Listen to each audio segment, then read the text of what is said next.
know screen time is discouraged for young kids, but children as young as 3 can actually learn from valuable screen time, and screens are everywhere now. So there are educational games everywhere capitalizing on that. But what if your kids want to play a video game that's not obviously educational? That's where Thinky games come in. These are games that trick you into thinking and learning, even as an adult. Hi, I'm Ambie and I'm a mother of 4-year-old twins, and I like Thinky games. So naturally I wanted to share my hobby with my kids. First I started out with having them watch me play some games, like the free games that you can find in the Thinky Games newsletter every couple weeks. But eventually they wanted to play their own games too. Unfortunately, my preschoolers didn't have much experience playing video games, so they're pretty bad with controls like controller, joystick, mouse, keyboard. But what they do know is how to use touchscreens. So I found 5 Thinky games on my phone that they could play, and they're all free. I like free things. First up is Boo. This is a cute little Halloween themed game where you're painting a pumpkin to match certain patterns. I actually played through the whole thing and enjoyed it as an adult, but my kids could play through the first couple of levels and they really like the theme and the painting. The Thinky part of the game is that you're covering the pumpkin in different masks and then dipping it in the paint, and then it reveals the inverse of the mask. So it took a while for my kids to understand exactly how that worked, but after they figured out how masking worked, it was really cool seeing them think through and figure out how to get certain patterns to match. They really like the theme, they love the colors, and my kids love Halloween, so this was a great app for them. Next up is Flow Free, which is a simple game where you're connecting colored dots by drawing pipes between them in a grid. There are hundreds of levels in this game at various difficulty levels, but the simple ones and 5x5 grids are good for my kids. They really like the colors and the intuitive goal because you're matching the colors, so they know, okay, we have to sort these colors out. But what makes them have to think is that the routes aren't always direct because you have to match up all of the pipes and you can't block off one pipe with another one. So sometimes it takes them a while to figure out the correct path because one pipe will have to go all the way around instead of connecting directly. But there's no move limit in the app and they can just keep trying and trying until they succeed, so that's a lot of fun for them. And the harder levels are ones that you, an adult, can also have fun with, so it's totally worth downloading it for the price of free. And you know what else is free is liking this video and subscribing to the channel for more Thinky game content.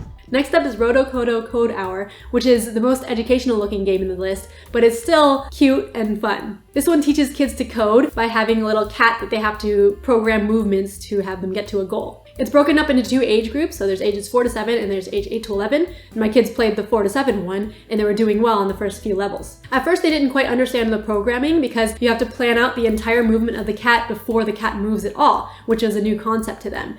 But as they played more and understood more and I helped them a little bit, they could learn how to actually program, which is really neat, seeing them learn how to program. My kids really love watching the cat move by itself at the end, and the little animation is lots of fun. Next is Water Me Please, which is a cute sliding path puzzle game where you're trying to water a plant. So there's a grid and different blocks with paths on them, and you move them around to make a path from the watering can to the flower. It's a mixture between a jigsaw puzzle and a sliding puzzle, which makes it more thinky than just a jigsaw puzzle because you have to move blocks out of the way and slide them into the correct positions. In this game, there's a normal timed mode for each level, and then there's a relaxed mode, which is untimed, and the relaxed mode is perfect for my kids because they won't be able to complete it in the time limit. This is one of my kids' favorite games because they like the theme a lot. It's very cute, they like watering the plant, it makes sense, and they say that the flower and the watering plant are friends and they want to connect them and they get watered and they're happy. So they really like the cute theme and it really makes sense what they need to do in the game. Next up is Unblock Me, which is an app version of the game Rush Hour, or My First Rush Hour, the one for kids, but Unblock Me doesn't have a theme. If you're not familiar with Rush Hour, it's a block moving puzzle where you're trying to move blocks out of the way to get a car out through an exit. There were also other apps that had car themes that my kids liked better, but the levels were too hard for them to solve, so Unblock Me had a starter levels that my kids could actually solve on their own. This whole type of puzzles is thinky because you have to plan ahead to figure out which blocks you need to move out of the way and move those out before you can move the block that you want to move. So it's a really neat spatial puzzle, and even though the theme isn't there, my kids still like playing it. So those were 5 free games that I found that my kids could play. And as I was finding these, I noticed some similarities in what I was looking for in the games. First, they had to have simple controls like touch or swipe.